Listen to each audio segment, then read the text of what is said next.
Penjelasan proses jalannya program. Nah, pada program aplikasi yang telah kami rancang, toko pembelian handphone, di mana user atau kasir toko akan menginput formulir data diri para pengunjung toko handphone setelah pengunjung tersebut sudah mendapatkan apa yang diinginkannya. Dan lalu untuk sebagai adanya bukti transaksi pembayaran tersebut, maka digunakanlah aplikasi ini yang memudahkan transaksi toko handphone ini berjalan dengan baik dan tanpa adanya kecurangan antara si kasir toko maupun si pembeli. Pada tools tunai, lihat layar monitor di sebelah kiri yang ini.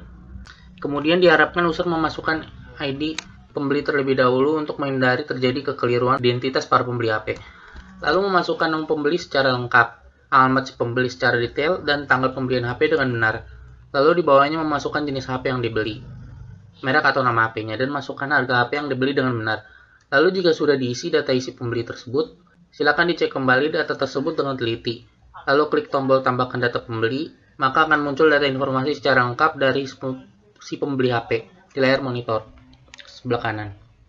Dan di bawahnya pun tampil jenis HP dan harga HP yang dibeli si pembeli. Namun jika terjadi ketidaksesuaian data informasi pembeli, bisa dipilih menu muat ulang tabel data pembeli di sebelah kiri monitor. Dan kalau ingin menghapus data informasi yang sudah diisi tersebut, bisa dipilih hapus formulir. Maka nanti akan secara keseluruhan terhapus. Berikut ada tools kredit bagi yang ingin membayar pembelian HP tersebut dengan mengansur secara rutin dengan tengah waktu yang ditentukan.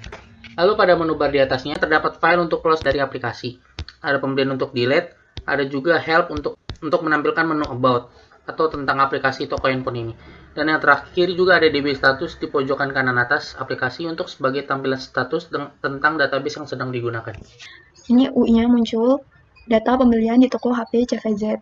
Ini data yang telah dimasukkan sebelumnya di tabel. Lalu saya akan memasukkan data di sini, namanya, alamatnya, lalu masukkan tanggalnya, tanggal 9, lalu jenis HP-nya, misalkan iPhone gitu. Lalu harganya masukin, lalu masukin juga harganya sama jenis HP-nya di text field yang di bawah. Samain ID-nya, lalu pencet button tambahkan data pembeli. Nah, masuk datanya. Lalu jika ingin memasukkan data di pembeli sebelumnya, maka masukkan lewat text field yang ada di bawah. Masuk datanya. Lalu ini phpMyAdmin. Di sini data yang kita masukkan tadi udah muncul di sini. Ini juga datanya, tadi data tanggal ada di tunai. Ini jenis HP-nya. Jika kita ingin menambahkan HP dan harganya pembeli, maka otomatis akan masuk ke phpMyAdmin ini. Kita mulai saja. ER diagram. Saya tulis seperti ini untuk titelnya atasnya. Lalu kita langsung buat entitas yang atas. Di sini saya langsung gabungkan ke tunai. Lalu di sini ada kredit dan di sini ada pembeli lagi. Di sininya tanda yang kurawal, detail. Udah itu kita kasih identitas pada relationship-nya nanti. Di sini ada is, di sini juga saya masukkan is, dan di sini juga saya masukkan has, seperti itu ya. Nah, inilah ER diagramnya dari toko handphone yang saya buat. Jadi ERD ini terdiri atas entitas relationship. Nah, yang ini adalah diagramnya. Nah, jadi di sini ada pembeli tunai, pembeli kredit, pembeli detail. Di sini beda-beda relasinya, yaitu yang ujungnya sama-sama garis one to one. Kalau yang ujung-ujungnya garis 2 lalu yang ujungnya ada garis 3 seperti ini, itu namanya one to many. Ini one, ini many. Nah, apa bedanya? Kalau one to one itu si pembeli dia harus memilih salah satu, dia nggak bisa lebih gitu. Jadi misalnya seperti pembayaran ini, si pembeli itu harus kalau dia milih kredit, ya kredit aja, nggak usah tunai. Kalau dia milih tunai, ya tunai aja, nggak usah kredit, seperti itu. Lalu kalau one to many, si pembeli ini nantinya dia akan disuruh sama usernya untuk menginputkan jenis HP dan harga HP. Dan nanti ya sama user di aplikasinya itu akan disuruh menginputkan nama, alamat si pembeli tersebut. Lalu di sini kita bikin kelas diagramnya. Kelas pembeli ya, pada pembeli ini saya beri abstrak karena dia adalah kelas yang paling utama dari entitas yang lainnya. Ada tanda panah kayak gini, itu kalau tanda panahnya dia ke kiri berarti dia yang ke pembeli. Kalau misalnya dia tanda panahnya ke kanan berarti dia yang di kelas lainnya. Lalu di sini ada juga yang one to many, itu yang pembeli sama detail. Jadi kalau kita menuliskan di bawahnya ada tanda seperti ini, buka kurung tutup kurung, dia nanti akan mendeklarasikan di bawah tabelnya.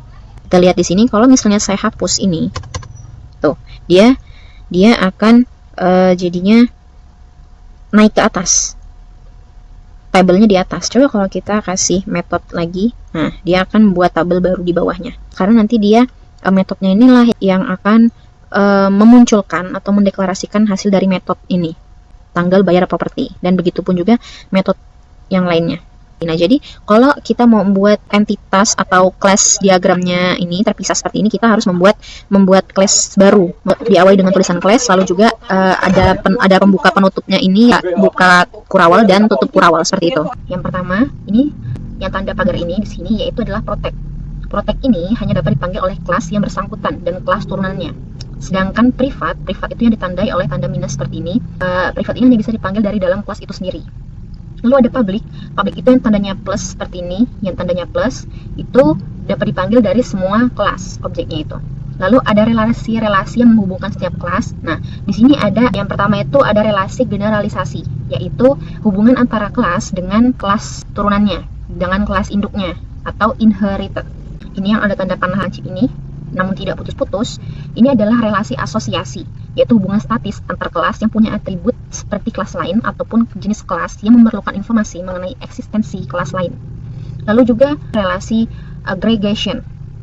Aggregation ini relasi antar kelas dengan makna semua bagian atau all part. Sini juga ada yang tanda panah, namun ada titik-titiknya ini, itu relasi antar kelas dengan makna kebergantungan antar kelas. Jadi dia ini bergantung pada kelas.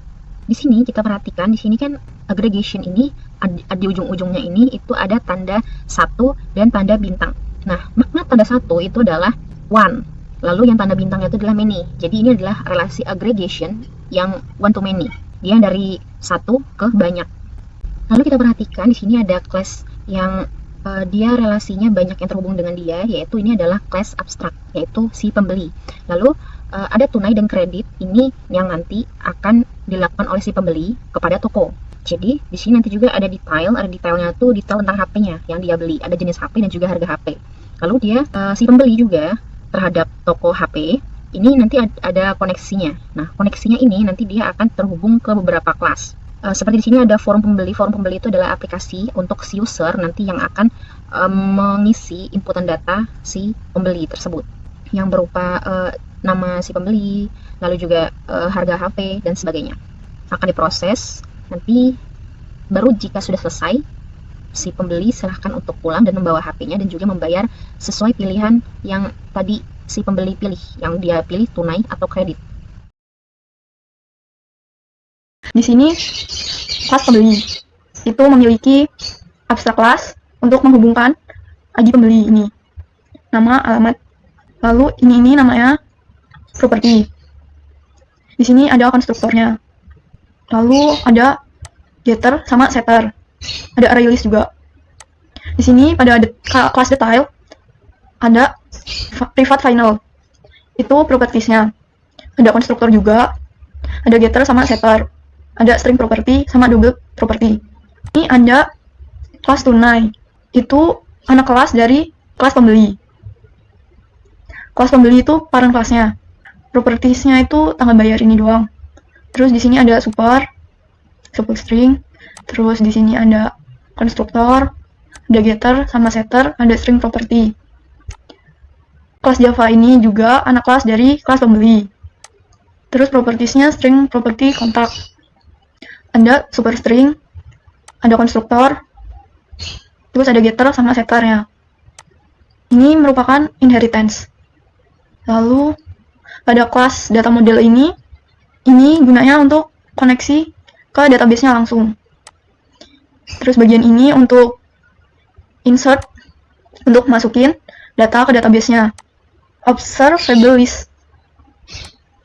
Ini gunanya untuk mengurutkan pakai nama A sampai Z gitu, dari A sampai Z.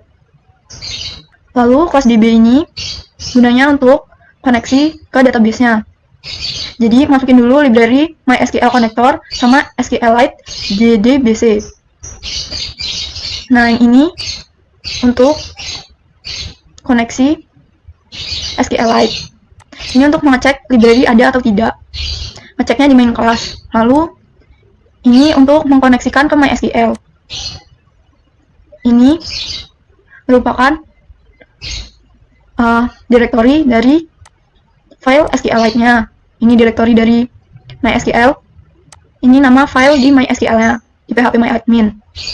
Ini ada username-nya itu root, terus password-nya tuh nggak ada. Lalu di main ini caranya untuk mengecek datanya itu masuk atau tidak ke database-nya.